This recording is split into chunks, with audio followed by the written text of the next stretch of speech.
perbukitan Desa Dawuhan, Kecamatan Kedung Banteng, berdiri sebuah kawasan yang tak biasa. Alih-alih menjadi taman hiburan atau kebun bunga, tempat ini menjadi rumah bagi puluhan buaya. Penangkaran buaya Dawuhan, demikian masyarakat mengenalnya, telah menjadi salah satu destinasi wisata edukatif yang unik di Kabupaten Banyumas. Penangkaran ini resmi dibuka sejak tahun 2016 dengan misi melestarikan satwa langka sekaligus menjadi sarana edukasi bagi masyarakat. Assalamualaikum warahmatullahi wabarakatuh. Halo teman-teman, selamat datang di channel Farcam TV. Hari ini kita bakal berpetualang ke salah satu wilayah di Purwokerto, tepatnya di Desa Dawuhan Kulon. Di sana kita bakal ke salah satu tempat yaitu penangkaran buaya yang sudah ada sejak tahun 2016. Ikuti terus keseruannya. See you!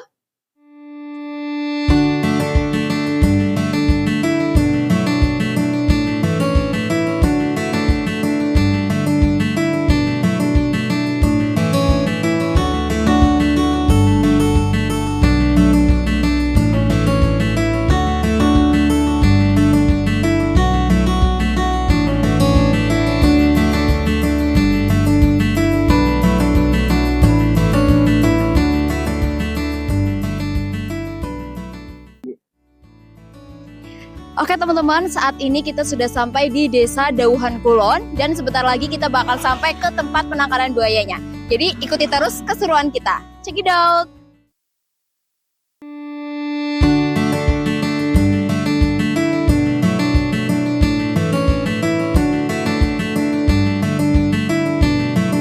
Oke teman-teman, saat ini kita sudah sampai di tempat penangkaran buayanya.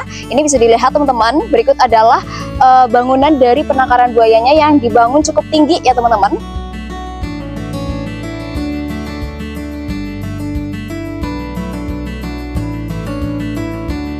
Nanti setelah ini kita bakal lihat masuk ke dalam seberapa banyak sih buaya yang ada di dalam penangkaran ini. Jadi ikutin terus ya. Ya.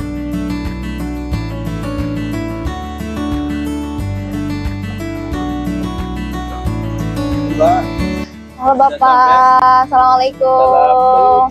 Iya Bapak, perkenalkan saya Lulu. Ya, saya tahu ini bagian yang merawat buaya, penangkaran, Pak Muhyiddin, Pak Idris, Pak Sidan, dan yang lain juga lagi di luar. Ya, ini kebetulan biasanya ada kegiatan, jadi kami ajak 3 orang, Pak saya, nanti kegiatan aja. Jadi nanti keliling penangkaran ya. Bikin dokumentasi wawancara. Baik Pak, ya betul sekali. Siap, silakan masuk, nanti bisa lihat-lihat. Yuk masuk Pak. Lewat sini agak susah nggak apa-apa. Oh, berarti ada 86 buaya ya totalnya? 86, ada 62 yang titipan dari negara melalui BKSDA dan sekarang ada Kementerian KKP juga sudah koneksi untuk ikut penanganan satwa buaya.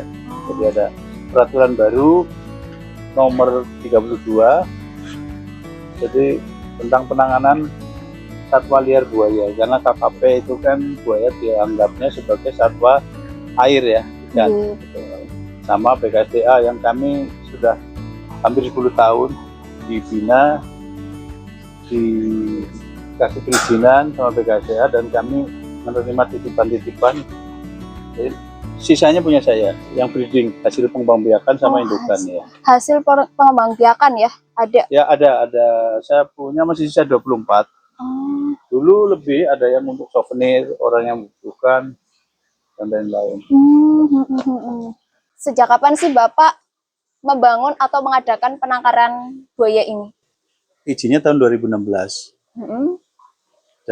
Keluar dari BKSDA Balai Jawa Tengah. Tapi kami punya buaya itu sebelumnya indukan tahun 2013. 2 ekor beli di penangkaran di Jawa Barat yang sudah punya legalitas generasi F2. Jadi sebelum mengajukan izin penangkaran, kami sudah punya dulu indukan buaya yang punya legalitas, yang punya surat dari hasil pengembangbiakan di penangkaran lain.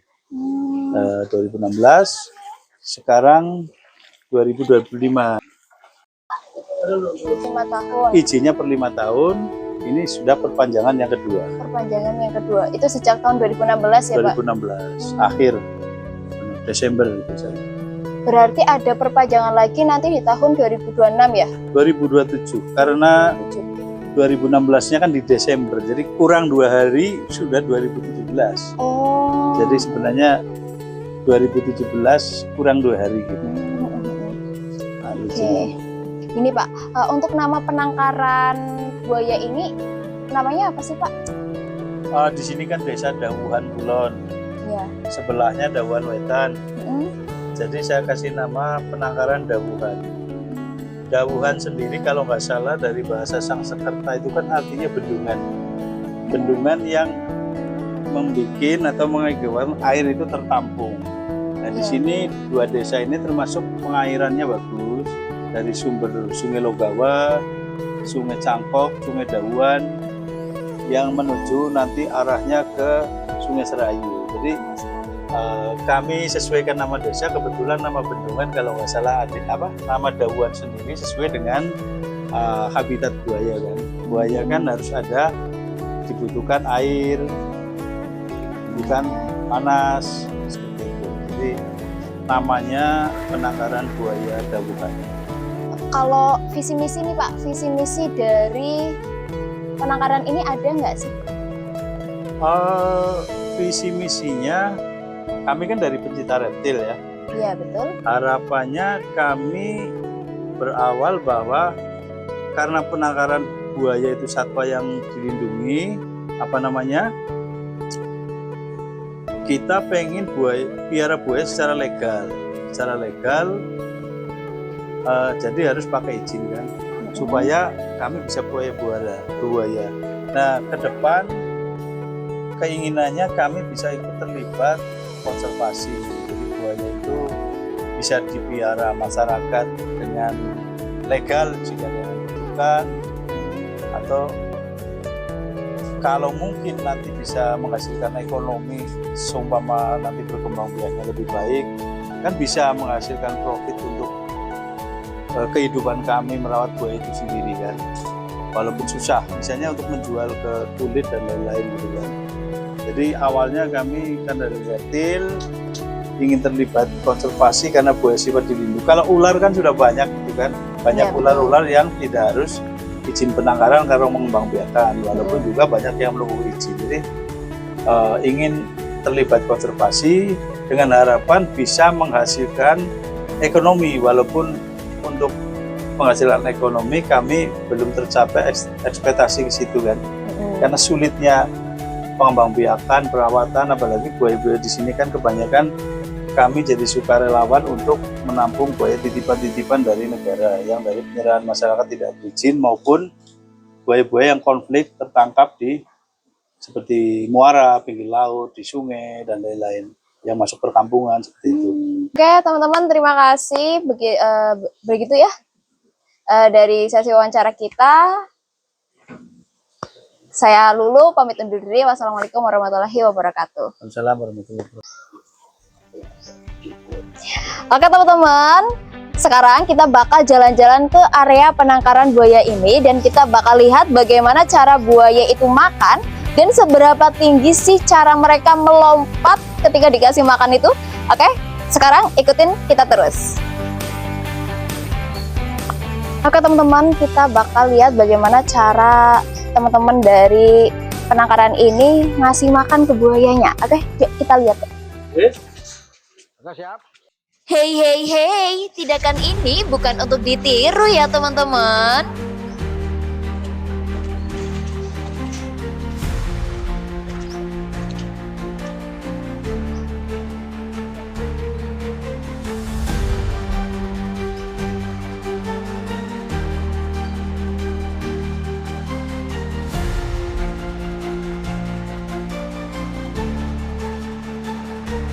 Lihat, betapa tinggi ya lompatan buayanya.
Oke teman-teman, ini bisa dilihat ya di sebelah kanan saya itu ada buaya. Ukurannya cukup kecil ya. Nah, teman-teman, ternyata buaya itu nggak cuma satu jenis aja loh. Di balik tampangnya yang buas, masing-masing punya ciri khas tersendiri. Misalnya, buaya Papua. Kulitnya lebih gelap kayak pakai jaket kulit alami. Lain lagi sama buaya muara, si penguasa perairan asin yang biasa tumbuh sampai beberapa meter panjangnya.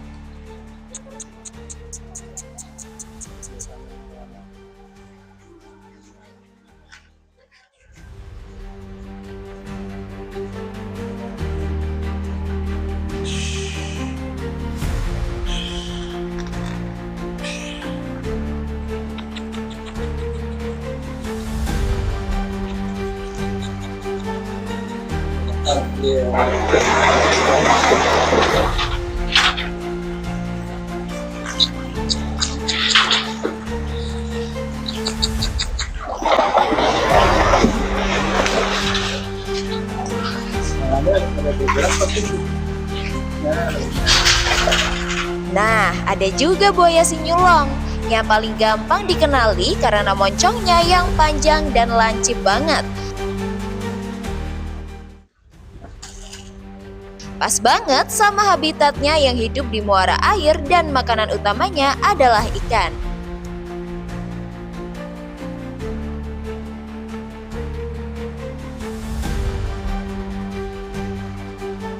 Oke, ini salah satu buayanya Pak. Ini yang pengembang-biakan di sini, Pengembang-biakan di yang sini. menetas di sini. Saya di pok-pok.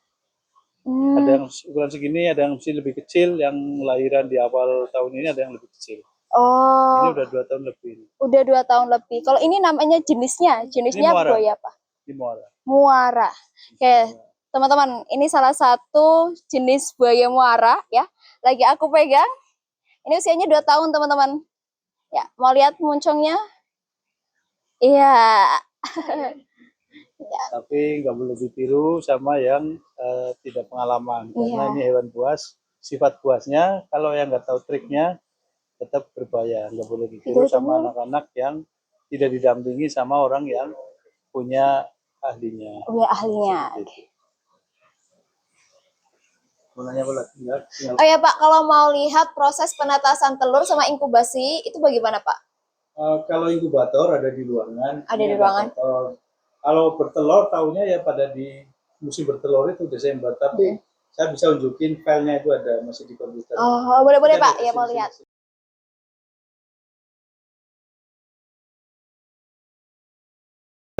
File-filenya yang buaya ngambil telurnya dulu ya. Ambil telur.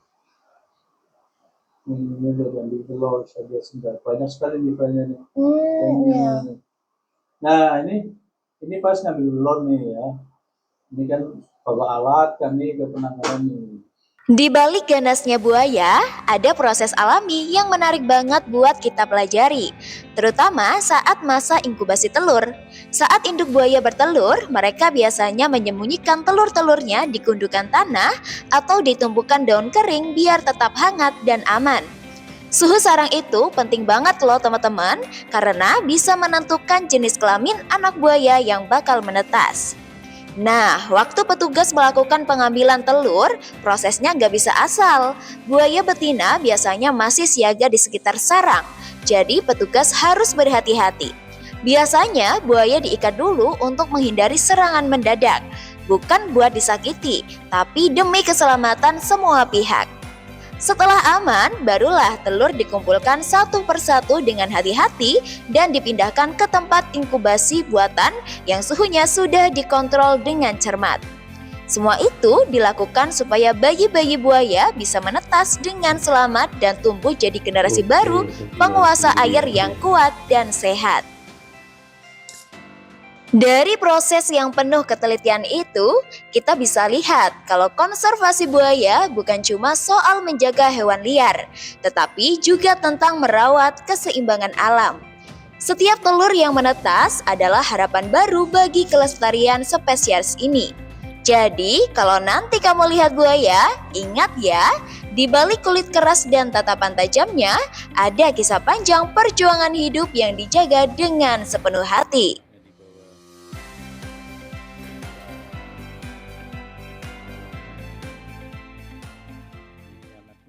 Dari balik pagar besi penangkaran buaya Dauhan Kulon, kita belajar bahwa menjaga satwa liar bukan hanya sekedar tanggung jawab, tetapi juga wujud cinta terhadap keseimbangan alam kita. Setiap buaya yang tumbuh di sini adalah harapan bagi kelestarian ekosistem kita semuanya. Teman-teman, gak terasa ya, kita udah sampai di penghujung perjalanan hari ini. Dari tadi kita udah banyak belajar dari penangkaran buaya Dauhan Kulon, tempat sederhana yang ternyata menyimpan banyak cerita tentang kehidupan.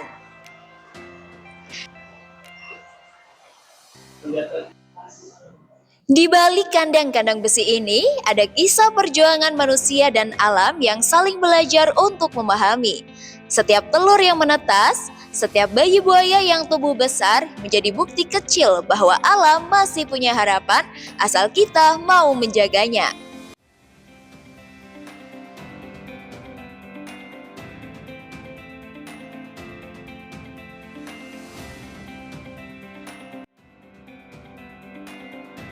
Penangkaran buaya Dauhan Kulon bukan cuma tempat menaruh satwa liar.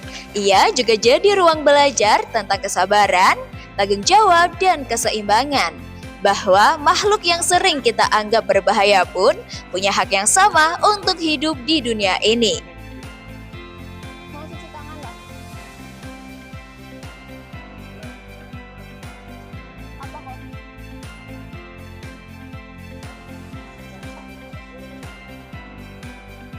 Terima kasih buat kalian yang udah nemenin kami dari awal sampai akhir.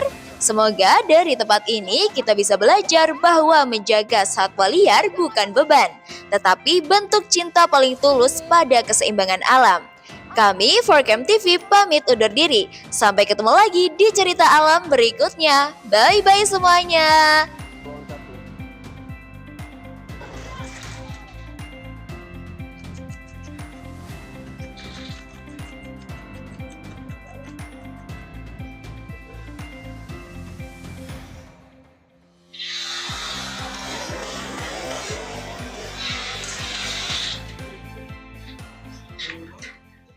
Dua, tiga. Salam lestari, jendela buaya dari penangkaran untuk pelestarian.